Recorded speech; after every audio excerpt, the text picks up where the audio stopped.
Il y a une chose qui est intéressante, c'est de regarder aussi les organisations et comment est-ce que les organisations qui sont innovantes sont structurées. Je déjeunais récemment avec un mec qui s'appelle Yann LeCun, qui est le boss de toute la recherche fondamentale en intelligence artificielle chez Facebook. Et on discutait vraiment de l'organisation de ces équipes.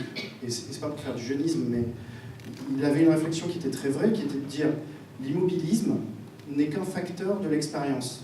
Parce que l'expérience nous fait fonctionner sur ce que l'on a acquis et projeter sur l'avenir ce qu'on a déjà acquis. À partir de ce moment-là, l'innovation devient complexe, parce qu'on crée un futur qui est juste l'image de ce qu'est le passé.